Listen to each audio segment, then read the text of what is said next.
Bienvenue chez moi, bienvenue dans la Mangatech de Zundo. Retenez bien une chose, ici vous n'êtes que toléré. Aujourd'hui je vais vous présenter mes achats du 18 juillet 2025. On commence avec ce que je viens de recevoir 1 heure ou 2 heures avant que je ne tourne cette vidéo. Les tomes 74 et 75 de Kingdom de Yasuhisa Hara. Et ça tombe bien parce que j'avais quelques volumes de retard sur Kingdom. En fait, j'avais 4 volumes de retard. J'avais lu le 69, là j'ai lu le 70, donc je suis relancé. Je vais pouvoir lire de 71 à 75. Alors, Kingdom, c'est une série publiée par Meian, qui publiait un tome tous les 15 jours, ou finalement 4 tomes tous les 2 mois, que vous pouvez avoir en abonnement, c'est mon cas. Et maintenant, c'est plutôt 2 tomes, ils les sortent 2 tomes par 2 tomes, même si au Japon ça sort de manière unitaire, mais maintenant en France on les sort 2 par 2. Merci Meian d'avoir fait le boulot. Effectivement, il y a quelques coquilles parfois, mais c'est quand même fantastique de sortir une série aussi longue et aussi bien en un temps si court. Kingdom, ça nous parle de l'époque des royaumes combattants. Nous sommes en 230 avant Jésus-Christ, en tout cas dans ce tome-là. Dans celui-là, nous sommes en 231 avant Jésus-Christ. Voilà. Donc ça se passe au 3e siècle avant Jésus-Christ. Nous voyons l'ascension du général Li Xin, qui est bien connu des historiens de cette époque, qui va essayer d'unifier les 7 royaumes de la Chine. Et pour cela, il devra en passer par son ami le roi de l'état de Qin, et par des batailles régulières, des gros combats entre Qin et les différents états de la Chine. Notamment Zhao, qui leur pose beaucoup de problèmes à cause du général Riboku, qui est un petit peu l'antagoniste principal de cette série. J'aime beaucoup Kingdom, j'aime beaucoup Kingdom. Parfois c'est un peu longuet à la lecture, mais on comprend toujours quand même très bien ce qu'on lit. On a beaucoup de macros et de micros sur les batailles.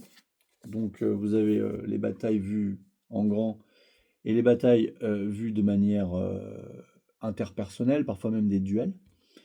Et parfois on a aussi de l'intrigue, on n'a pas que du militaire. Là, moi j'ai lu une partie où on parlait des conseillers, des tacticiens. Là, c'était plutôt les économistes, les politiciens. Enfin, vous voyez, voilà. Donc ça va prendre vraiment une grosse partie de tout ce qui se passait au niveau direction de la Chine, au niveau du gouvernement. Et c'est vraiment très sympa. Voilà, je le conseille fortement. Kingdom, édition Meian.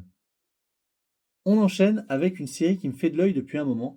C'est Divergelder. Alors, pourquoi est-ce qu'elle me fait de l'œil, cette série? Donc, Hiroaki Samura, édition Pika.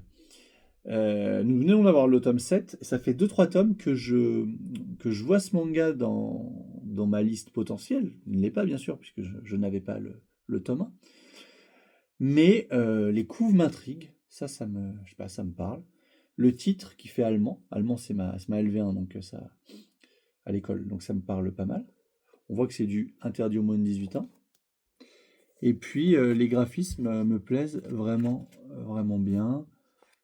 Je dirais qu'il y a un petit côté Tsutomu Takahashi qui n'est pas pour me déplaire, vous le savez. Jusqu'où peut-on aller? Non, pardon, jusqu'où peut aller une femme fatale par soif de vengeance? Quel est le lien entre un mystérieux assassinat perpétré dans un quartier chaud en Chine, un vol de billets de banque commis au sein même d'un clan de Yakuza, et des coups de feu meurtriers échangés sur une île perdue au large du Japon? Seul dénominateur commun connu, un déchaînement implacable de violence provoqué par 3 femmes à la beauté meurtrière. Hiroaki Samura, auteur mythique de L'habitant de l'infini, bon d'accord, et de Born to be on Air, vous invite à plonger dans un cocktail mortel où s'entremêlent quête de vengeance impitoyable, désir charnel inassouvi et violence d'un esthétisme stupéfiant. Très bien. Vous savez, je rachète Les Habitants de l'Infini que je n'avais pas, enfin j'achète la nouvelle édition, ainsi que la suite, mais je ne les ai pas encore lus. Oula, il s'est fait couper le visage lui. Bref, voilà, sur ce tome-là, cette série, nous en sommes au tome 7 actuellement en France, et manifestement au Japon aussi, mais je pense que c'est pas à jour. Donc Gagnos ne doit pas être à jour. C'était écrit début 2024. Mais voilà. La série me donne très envie, et du coup, j'ai encore plus envie de lire L'Habitant de l'Infini. Alors, je n'ai pas encore reçu les Baki Je pense que je les aurai demain. J'ai un peu la rage parce que c'est ma série favorite, vous le savez. Mais par contre, je me suis pris, parce que ça, je ne le reçois pas, l'artbook. L'artbook Baki.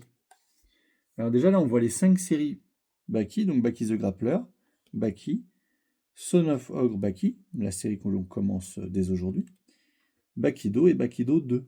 Et donc l'artbook reprend des dessins de toutes ces séries. Alors, il y a très peu de texte. Enfin, en fait, il reprend des planches, manifestement. Donc parfois, le texte est conservé. Je ne sais pas si c'était comme ça au Japon, je suppose que oui.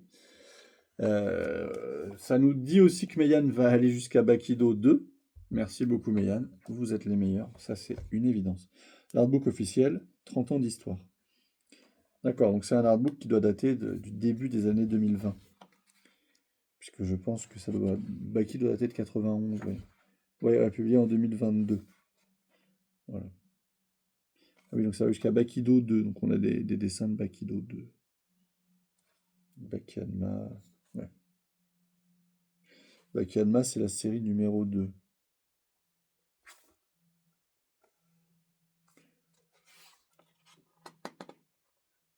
Non, c'est New Grappler là de parle. New Grappler. Bon. Très content d'avoir cet artbook. Il va pas faire long feu, je pense. Voilà. Les mangas, c'est terminé. Il n'y avait vraiment rien cette semaine. Mais je me suis quand même pris un petit comics. Le tome 18 de Spawn. Todd McFarlane, bien sûr. Donc là, c'est... Ah, Capullo revient au dessin. Ah, il y a Robert Kirkman au scénario, avec Jonathan David Goff et Todd McFarlane. Mais au dessin, vous avez Greg Capullo qui revient. Alors peut-être que c'est juste pour découvrir. Jonathan Glapion, Michael Golden, Robert Kirkman. Ah oui, il dessine. Simon Kudranski, Eric Larsen. Savage Dragon, il doit y avoir un crossover avec Savage Dragon. Todd McFarlane. Danny Mickey, Will Sportaccio, Carrie Randolph. Et voilà. Sympa, hein. Et surtout, le dernier chapitre, c'est le chapitre 200. Alors moi, la lecture, j'en suis au 17. Je n'ai pas encore lu le 17, j'ai lu le 16. Mais j'ai hâte de découvrir le 200, le Vinamale Bolgia. Allez voir la chaîne Original Comics de ma part, si vous êtes fan de comics. Le youtubeur en question s'appelle Thomas. Il fait des vidéos non montées comme moi. Des vidéos très courtes, il en publie tous les jours plusieurs, dans laquelle il donne beaucoup d'infos sur toutes les sorties comics françaises en cours et à venir. Et c'est lui qui m'a donné la passion pour Spawn et pour à peu près tous les comics que je lis. Donc allez voir Original Comics. Voilà, vidéo très courte, j'espère quand même que ça vous plaira. Je vous fais des bisous et je vous dis à la prochaine. Et quelque chose me dit que nous aurons bientôt la suite de la Mangatech.